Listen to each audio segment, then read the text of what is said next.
It's Brian Preston, the money guy. Okay, we've got a question from Mark. He says, if I am maxing out my Roth contributions and getting my match through my employer, what should my next investment direction be?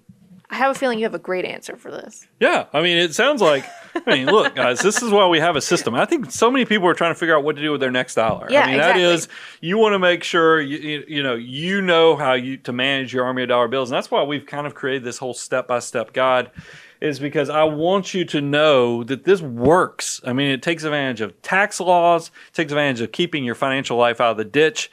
This is why we put a lot of thought into this. So what Mark described was, he's got his employer match. I'm going to hope that he's also got, no credit card debt. Sure. He's also got taking advantage of having a good emergency reserves with the deductibles covered, because that's your cash component. Yeah, and that gets into step 4. And then Roth, he says he's maxed out that. That's step 5. That's your HSAs and your Roth. That's your tax-free growth assets. So after you get to that, now we're getting to step 6, which is max out retirement. But realize step 6, it has an asterisk next to it. It doesn't on here, but in my mind it does. And the fact that I want you to try to get to 25% of your savings, of your gross income, going towards long-term savings and investing, because that's what's going to build that great, big, beautiful tomorrow. And it is once you reach that 25% mark, you get mark.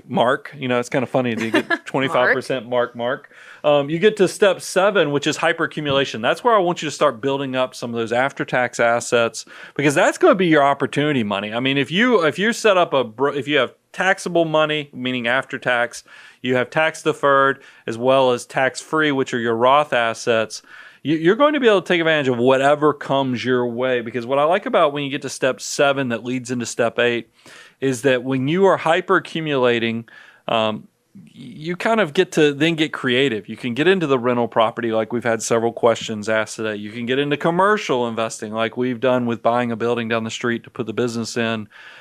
You can't do that stuff unless you have a good financial foundation underneath you first. And that's what we're trying to get you to respect. I know there's so much pressure out there to try to skip steps so that you can, build wealth as quickly as possible. But sometimes when you skip steps, it can work out if everything lines up perfectly.